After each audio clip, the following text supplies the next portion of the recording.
చూస్తే మనకి మరి వాస్తవానికి యేసుక్రీస్తు ప్రభుకి ఏది కష్టమో తెలుసా? పాపాలు క్షమించబడుట. ఎందుకో తెలుసా? ఈయనని ఒక్క మాటతో ఈయనకు చెప్పొచ్చు. ఏమని చెప్పొచ్చు? ఈయన అన్నాడు అనుకో, నీ పరపెత్తుకొని నువ్వు నడుమంటే ఈయన వెంటనే ఏం చేసిండు? మరి పాపాలు క్షమించుట సులభమైన పనా? ఎందుకు? ఖాళీ చెప్పేస్తే క్షమించబడతాయా ఏంది? మన పాపాలు క్షమించడానికి యేసుక్రీస్తు ప్రభు ఎంత శ్రమ పొందిండు? ఎంత శ్రమ పొందిండు ఒకసారి ఆలోచించండి కదా. పరలోకం విడిచిపెట్టిండు, మనిషి రూపం దాల్చిండు, మానవ రూపం దాల్చిండు, శిల్వ మరణం నొందినంతగా విధేయత జయించిండు. ఆయన మీద ఉమ్మి వేసిన సహించిండు, అన్యాయ తీర్పు తీర్చిన సహించిండు. ఊరికనే క్షమింపబడ్డాయా ఏంది మన పాపాలు? ఎంత శ్రమ పడ్డాడు కదా. సో పాపాలు దేవుడు మనవి కూడా క్షమించడానికి ఎంతో ఒక దుఃఖం, త్యాగం ఇలా దాగి ఉన్నది. మీ కుమారుణ్ణి ఎవరైనా అలా బాధ పెడుతుంటే, హింసిస్తే చూడగలుగుతారా? సులభమైన పని కాదు. మీ కుమారుణ్ణి ఎవరైనా ఇతరుల పాపములకి క్షమించడానికి ఇచ్చేస్తారా? ఆడ చస్తే చచ్చిండు, నా కొడుకుని ఎందుకు ఇస్తా అంటారు, అన్నారా? కానీ దేవుడు అలా అనుకుంటే మన పాపాలు క్షమించబడుతుంటేనా? సో పాపాలు క్షమించబడుట అంత సులభమైన పని కాదు. కానీ యేసుక్రీస్తు ప్రభుకి నీ పరపెత్తుకొని నడుమని చెప్పుట చాలా సులభమైన పని. ఆయన ఇదే కాదు, ఇంకా ఈ జగత్తునే శూన్యంలో వేలాడదీసింది. కలుగును గాక అంటే కలిగినాయి. కానీ పాపాలు క్షమించుట అనేది ఈజీ అయిన పని కాదు. దాంట్లో త్యాగం ఉన్నది, ఎంతో తగ్గింపు ఉన్నది, వేదన సహించుట ఉన్నది. సో ఇక్కడ మనకి గమనించాలి ఏంది, ఎందుకు క్రైస్తవులలో ఒక ఆత్మీయ ఎదుగుదల ఎంతనైతే ఉండాలనో, వారి జీవితంలో ఎన్ని సంవత్సరాల నుంచి చర్చికి వచ్చినా ఆ ఒక ఆత్మీయ ఎదుగుదల ఒక స్టాండర్డ్ ఎందుకు లేదు అని అంటే, ఏది వాల్యుబుల్లో తెలియట్లేదు. ఏది వాల్యుబుల్లో, ఏది విలువగలదో అది తెలియట్లేదు. ఏది విలువగలది? మన పాపాలు క్షమించుటయా, లేకుంటే మనల్ని స్వస్థపరచుటయా? మనల్ని స్వస్థపరచుట అనేది ఈజీ పని. లాజర్ బయటికి రా అంటే వచ్చేస్తాడు. గుడ్డివారికి దృష్టినిచ్చేశాడు, కుంటివారికి నడకనిచ్చేశాడు. సులభమైన పని. ఇవన్నీ చాలా సులభమైన పనులు యేసుక్రీస్తు ప్రభుకి. సో మనం ఇక్కడ నేర్చుకోవాలి ఏంటంటే, మన పాపాలు ఫస్ట్ ట్రీట్మెంట్ కావాలి. దేనికంటే ముందు, ఫిజికల్ సిక్నెస్ కన్నా ముందు స్పిరిచువల్ సిక్నెస్ ఇంపార్టెంట్. ఏది ఇంపార్టెంట్? స్పిరిచువల్, ఆత్మీయ రోగం ముందుగా ఏం కావాలి? బాగా కావాలి. ఏ రోగం కన్నా? శరీర రోగం కన్నా ఆత్మీయ రోగం. కానీ మైండ్ ఎక్కడుంది చాలామందిదంటే, శరీర రోగం బాగైతే చాలు, నాకు ఆత్మీయ రోగం బాగా కాకపోయినా నడుస్తుంది అన్నట్టు ఉన్నారు. నేను ఒక స్మాల్ సిన్స్ అన్న ఒక పుస్తకం చదివిన నేను. అంటే సులువుగా చిక్కులు పెట్టు పాపములను విడిచిపెట్టి అను. సో అవి ఏంది? సులువుగా చిక్కులు పెట్టేటివి చిన్న పాపములు, స్మాల్ సిన్స్ అన్న ఒక పుస్తకం చదివి. ఆయన ఆ ఆయన రాసిన ఇంత పెద్ద దొడ్డు పుస్తకం రాసిండు. నేను ఏందైనా అని మొత్తం చదివిన. అచ్చా ఏం చెప్పాలని అనుకున్నాడు ఈ దేవుని సేవకుడు అని. సో అందులో ఒక్క సంఘటన నాకు చాలా ఇష్టమైంది. ఒకరు ఆ దేవుని సేవకుడు ఒక అనారోగ్యంగా ఉన్న వారి ఇంటికి వెళ్ళాడంట. వాళ్ళు మరి క్యాన్సర్తో బాధపడతా ఉన్నారు. భర్త క్యాన్సర్తో బాధపడతా ఉన్నాడు, భార్య భర్తలు ఇద్దరు ఉన్నారు. మరి వారి ఇంటికి వెళ్ళాడు దర్శించడానికి, ప్రార్థన చేయడానికి. అప్పుడు వారిని అడిగిండంట, మళ్ళీ క్యాన్సర్ ఎంత బాధ పెడుతున్నది మిమ్మల్ని, ఏం సంగతి, మరి మీరు ఎలా ఉన్నారు అని అడిగిండంట. అంటే క్యాన్సర్ని చాలా ఈజీగా మేము హ్యాండిల్ చేయగలుగుతున్నామండి అన్నారట. క్యాన్సర్ని చాలా ఈజీగా హ్యాండిల్ చేయగలుగుతున్నాం. మళ్ళీ ఏమి హ్యాండిల్ అవుతున్నా, మేము ఇద్దరము మంచిగా మాట్లాడుకున్నట్టనే హ్యాండిల్ చేయలేకపోతున్నాం అని చెప్పింది భార్యాభర్త. క్యాన్సర్ ప్రాబ్లమే లేదు మాకు,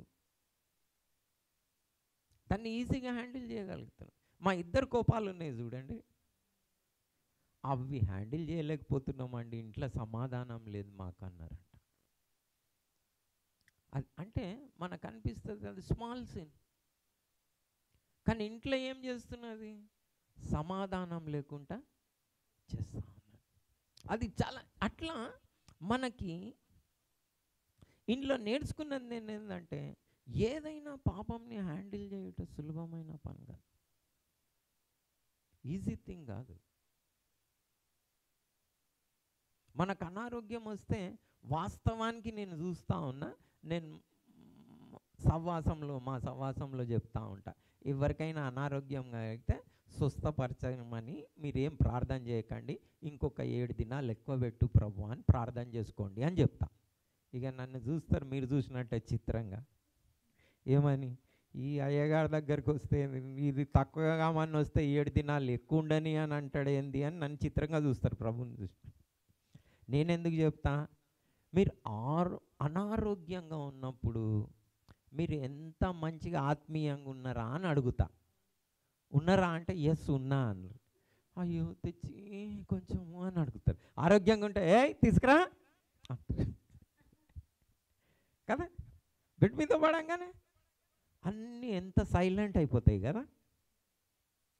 మీకు కూడా అనుభవం ఉండి ఉండొచ్చు కదా.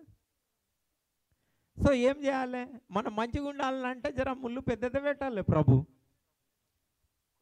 అవునా కదా. నేను కూడా అడుగుంటే ఏమన్నా, ప్రభా ఒక 7 days ఎక్కువ ఉండని ప్రభా, జర నా తోక కట్టింగ్ అవుతుంది, లేకపోతే అది పెద్దగా అవుతుంది. నిజంగా ఎవరిదైనా నేను చూస్తున్నా, సేవకుని కదా చూస్తూ ఉన్నా, అందరు నాకు చెప్తా ఉన్నారు వారి యొక్క బాధలు ఇబ్బందులు. నాకు పర్సనల్ వ్యక్తిగత అనుభవాలు ఉన్నాయి. అనారోగ్యంగా ఉన్నప్పుడు చాలా మంచిగా ఉన్నా, ఆరోగ్యం ఉన్నప్పుడే ప్రాబ్లం అవుతుంది. అనారోగ్యం ఉండకపోతే దేవుని తట్టే, ఇంకా నొప్పి ఎక్కువైంది అనుకో ఇట్లనే చూసుడు ప్రవ్వా అని. అదే ఆరోగ్యం ఉంటే ఇట్లా చూసుడు, అంత కిందనే. జరుగుతుందా లేదా అట్లా? సో ఏది డిఫికల్ట్ మనకి హ్యాండిల్ చేయడానికి? ఆరోగ్యమే డిఫికల్ట్. ఆరోగ్యం లేదనుకో ఏం ప్రాబ్లం లేదు, దేవుని తట్టు చూస్తున్నాం, దేవుడు ఎట్లయినా కృప చూపిస్తాడు, బతుకుతాం. సో మన ఫోకస్ ఇక్కడ ఏం చెప్పబడినది అంటే, ఈయనకి నీ పాపాలు క్షమించబడి. నైనా దేవుడు చెప్పదలుచుకున్నాడు, మీ ఇంపార్టెంట్ అయింది మీ ఆరోగ్యం కన్నా, శరీర సంబంధమైన ఆరోగ్యం కన్నా ఆత్మ సంబంధమైన ఆరోగ్యము ఫస్ట్ డీల్ చేయాలి. స్వస్థపరచుట నాకు ఈజీ, కానీ మీకు కూడా ఏం చేయాలి, మీ మైండ్ ఫోకస్ దేని మీద పెట్టాలి, ఆత్మ సంబంధమైన ఆరోగ్యం పైన పెట్టాలి. హయ్యర్ మాట్లాడుతూ ఉన్నాడు, కానీ మనకేమో అన్ని లోవర్ ఇష్టం ఉన్నాయి. సో ఎప్పుడు నేను చూస్తూ ఉన్నానంటే, ఈ శరీర సంబంధమైన ఆరోగ్యం కాపాడుకోనికి ఏమేమి తింటున్నారో మనుషులు, అది తినొద్దు ఇది తినొద్దు, అది తినాలే ఇది తినాలే, మునగాకు లేంచుకొని తినాలే, గడ్డి తినాలే అని అంటే తింటున్నారు. తింటలేరా? దాన్ని వీట్ గ్రాస్ అని పేరు పెట్టింది. అదేంటంటే గోధుమ గడ్డి అంట, మామూలు గడ్డి కాదు. గోధుమ గడ్డి, వీట్ గ్రాస్ అంటారు. అది ఎంత కాస్ట్లీ అనుకుంటున్నారు? ఇంత డబ్బు ఎంత ఉంటుంది? 800 1000 రూపాయలు ఉంటుంది. ఏంది గడ్డి? గోధుమ గడ్డి, వీట్ గ్రాస్. ఆరోగ్యం వస్తుంది దాంతో. ఎన్నెన్ని మనుషులు కంట్రోల్ చేస్తున్నారు. ఆత్మీయ ఆరోగ్యం పైన పట్టి ఉన్నది అట్లా. అది ఏంది, మనం ఏం చేసుకున్నా, తిట్టినా కొట్టినా గర్వపడ్డా, ఏం లేవు ప్రభువా నాకు ఆరోగ్యం ఇస్తే చాలు, దానికి ఏం పట్టింపులు. ఒకవేళ కనుక మీరు దాన్నే మీ శరీర సంబంధమైన ఆరోగ్యంనే పట్టించుకొని ఆత్మ సంబంధమైన ఆరోగ్యంలో మీకు స్వస్థత లేకపోతే, అంటే కుళ్ళు, ద్వేషము, అసూయ, గర్వము, స్వార్థము, కోపము, ఇవన్నీ అలాగనే ఉండి ఆరోగ్యం ఉంటే ఇంట్లో సమాధానం ఉంటుందా? ఉంటలేదు. చూస్తున్నా. ఎందుకు లేదు? శ్రద్ధ ఆత్మీయ ఆరోగ్యం మీద లేదు. శరీర అది తినండి, అది తినొద్దండి మీ ఆరోగ్యానికి. ఇద్దరు భార్యాభర్తలు ఇవే టాక్స్ పిల్లలకు నేర్పించు. అది తింటే ఉప్పు తింటే ఉష్ణం, పప్పు తింటే పైత్యం కదా. అది తినొద్దు, ఇది తినొద్దు, ఇది తినొద్దు, అది తినొద్దు, ఏవి తినాలి, జొన్న రొట్టెలు తినాలి, అవి తినాలి, ఇవి తినాలి, ఆ తినాలి, అది తింటే షుగర్ తక్కువ అవుతుంది, ఇది తింటే ఎక్కువ అవుతుంది, టాక్స్ నడుస్తుంది. ఆత్మీయ ఆరోగ్యం కొరకు మాట్లాడుకుంటుండ్రా ఇంట్లో. సో ఇక్కడ మనం నేర్చుకోవాలి ఏంది, ముందు మనం ఆత్మీయ అంటే ఏంది లోపం, ఎక్కడ లోపం ఎక్కడ కలుగుతుంది, ఎందుకు ఆత్మీయ స్థితిలో లేరు అంటే, ఒకడు 10 years స్కూల్కి పోయిండు అని అంటే వాడు 10th క్లాస్కి రావాలి కదా. అట్లా ఒక 10 years నుంచి చర్చికి వస్తుండంటే ఒక ఆత్మీయ స్థాయి ఉండాలి కదా. ఆ ఆత్మీయ స్థాయి ఎందుకు లేదు అంటే, ఈ కాన్సన్ట్రేషన్ అంతా శరీర సంబంధమైన ఆరోగ్యం గురించి, లోక సంబంధమైన ఆస్తుపాస్తులను గురించే దానికి ఏందని కన్సర్న్ ఉన్నది. కానీ వాళ్ళకి ఆత్మ సంబంధమైన దాని మీద ఏం లేదు, ఫోకస్ లేదు, దృష్టి దానిపైన నిలుపుతలేరు. కాబట్టి ఆ ఆత్మీయ ఎదుగుదల అనేది లేదు. మన ఇంట్రెస్ట్. సో మన ఇంట్రెస్ట్ని ఏం చేద్దాము, మనం ఆత్మీయంగా ఎదగాలంటే చూడండి, ఒకవేళ లేదనుకోండి, ఇలానే ఉన్నాము, ఆస్తుపాస్తుల మీద మన ఇంట్రెస్ట్ ఉన్నది, శరీర సంబంధమైన ఆరోగ్యం మీదనే మన ఇంట్రెస్ట్ ఉన్నది అనుకోండి, ఒక దినం ఏమవుతుంది, అన్నీ ఉంటుంది. 79వ కీర్తనలో ఏమంటాడంటే, 73వ కీర్తనలో ఏమంటాడంటే, వీళ్ళు ఒక గ్రూప్ ఉన్నది, ఈ గ్రూప్కి ఏంటంటే కష్టాలు ఏం రావంట, అనారోగ్యాలు ఏవి రావంట. కాబట్టి వీరికి ఏం చేసి తెలుసా, గర్వము కంఠాహారంగా ధరించుకొని ఉన్నారు. ఎందుకు ధరించుకొని ఉన్నారు? కష్టాలు లేవు, అనారోగ్యం లేదు, ఇబ్బందులు లేవు అంటాడు. ఇదంతా చూసి దేవుని సేవకుడు ఏమనుకుంటున్నాడు, ప్రభువా నాకెందుకు కష్టాలు, వారికి ఎందుకు కష్టాలు లేవు, కాలు జారు చోటనే నేను ఉన్నాను అని చెప్పి లాస్ట్కి ఏమంటాడో తెలుసా, వీరు కాబట్టి వీరికి ఆరోగ్యము, ధనము ఇలాంటివి అన్నీ ఉన్నాయి కాబట్టి వీరికి ఏమైందంట, గర్వము కంఠాహారంగా. ఎన్నో వచనం అది, చదవండి. కావున చుట్టుకొనిచున్నది ధరించుకొందురు అని ఇవన్నీ చెప్తా ఉన్నాడు. ఎందుకు? వీళ్ళకి మరణంలో యాతనలు లేవంట, ఇలాంటి ప్రాబ్లమ్స్ ఏం లేవంట. ఇట్టివారు భక్తిహీనులు అంటాడు కిందికి వచ్చి. ఇట్టివారేంది? నిశ్చింత గలవారై, వీరి మైండ్ ఒక్కటే దాని మీద ఉందంట. దేని మీద ఉందంట? ధనం ఎట్లా సంపాదించుకోవాలని. కిందికి వస్తుంటే చదవండి, చదువు. ఇదిగో ఇట్టివారు భక్తిహీనులు,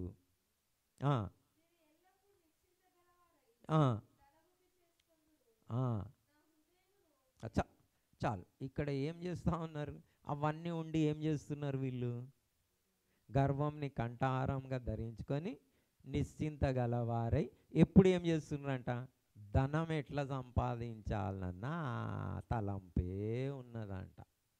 ఎందుకు? ఆరోగ్యం బాగున్నది, లోకం దాని మీద దృష్టి ఉన్నది, కష్టాలేమీ లేవు. మనకు కూడా లేకపోతే ఏమవుతాయి? అట్లాంటి ఆలోచనలే వస్తాయి. బ్రదర్ గారికి జాండీస్ వచ్చింది,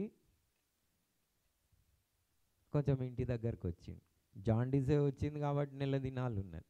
ఇంకా తగదా పరాంది ఏదైనా వస్తే ఏం చేస్తుంది? ఇవన్నీ ఎందుకు ప్రభువా నాకు ముందుగాల, అంతేనేనా కదా?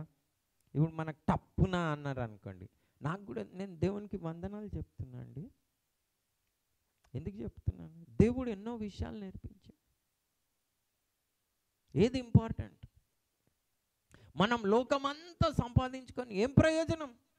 తుప్పున అన్నాను అనుకో, నాకు ఇప్పుడు 10 కోట్లు ఇచ్చిండండి దేవుడు, ఓకే ఇచ్చిండు. రేపు పొద్దుగాల క్యాన్సర్ ఉన్నది బాబు, ఎల్లుండి నీ బిస్తర్ ఏమంటారు, నాకు హిందీలో వస్తుంది, బిస్తర్ సజాంచుకో, బోరా బిస్తర్ నువ్వు తీసుకో, ఫోల్డింగ్ చేసుకో అంటే ఏం చేస్తా 10 కోట్లతోటి నేను కదా? సో ఫస్ట్ దేని మీద ఫోకస్ చేయాలి మనం? ఆత్మీయ ఆరోగ్యంగా. సో దేవుడు అంటా ఉన్నాడు, నేను నీకు ఇస్తా, ఫస్ట్ దాని మీద కాన్సన్ట్రేట్ చేయి. మనం నిజంగా ఆత్మీయ ఆరోగ్యం కొరకు దేవుణ్ణి అడుగుతున్నామా? ఈ ప్రార్థన లిస్టులు ఉంటాయి చూడండి, అందులో ఏ లిస్టులు నా దగ్గరికి రావండి. ఇగో మాకు ఇట్లా గర్వము, స్వార్థము, అసూయ, ద్వేషము, కోపం ఉన్నది, అది పోయేటట్టు ప్రార్థన చేయండి. ఏమేమి వస్తుంది? ఇల్లు లేదు, పిల్లలు కాలేదు, పెళ్ళి కాలేదు, చదువుకుంటలేరు, అన్నీవే లిస్టు. ఎంతనని రాని, పాస్ కావాలి, బాగా చేయి, అవే వస్తున్నాయి, దాంతో ఉన్నారు. ఇక ఎక్కడ వేసిన గొంగలి అక్కడే అన్నట్టు. ఆత్మీయ ఎదుగుదల మాత్రం లేదు. మా పిల్లలకు చెప్తా ఉంటా అప్పుడప్పుడు, తక్కువ మార్క్స్ వస్తే, ఇదేంది బేటా, సంవత్సరం అంతా కాలేజీకి పోయి తక్కువ మార్క్స్ వచ్చుడు, దానికి బదులు పోకుంటే నడుస్తుంది కదా. స్కూల్కి పోయి తక్కువ మార్క్స్ వచ్చుడు, ఫెయిల్ కావడం ఏంది కదా? ఫీజు కట్టి స్కూల్కి పోయి మీరు టైం స్పెండ్ చేసి ఫెయిల్ అయితే దానికి ఏం ప్రయోజనం? స్కూల్కి పోకుండా ఫెయిల్ అయితే పర్వాలేదు కదా. అట్లా నేను క్రైస్తవులకు ఏం చెప్పాలనుకున్నానంటే, అరే చర్చికి పోయి నరకానికి వచ్చేదానికన్నా చర్చికి రాకుంటుండని రాదురా. ఇది చర్చికి అంత వచ్చి నరకానికి పోవుడేంది? దానికి ఏమి ఒక అర్థం లేదు కదా. ఏమైనా మీనింగ్ ఉందా? చర్చికి పోతే పాస్ కావాలి కదా. ఏం మంచిగా కావాలి? ఆత్మీయ ఆరోగ్యం మంచిగా కావాలి. ఎన్ని సంవత్సరాలు చర్చికి పోయి మరి ఆత్మీయ ఆరోగ్యం మంచిగా కాకపోతే ఆ చర్చి పేరు మళ్ళీ అవమానపరచబడుతుందా లేదా? దేవుని నామం దూషించబడుతుందా లేదా? ఇదేం హాస్పిటల్ రా భయ్, సంవత్సరాలు పేషెంట్ని పెట్టుకొని, పేషెంట్ ఏమో దినం లోపటికి అవుతుండే అంటే ఏం చేస్తారు? హాస్పిటల్ యజమానిని ఫీజు తీసుకున్నందుకు మెత్తగా కొడతారు అక్కడ ఉన్న మేనేజర్ని కదా. ఏం చేస్తారు?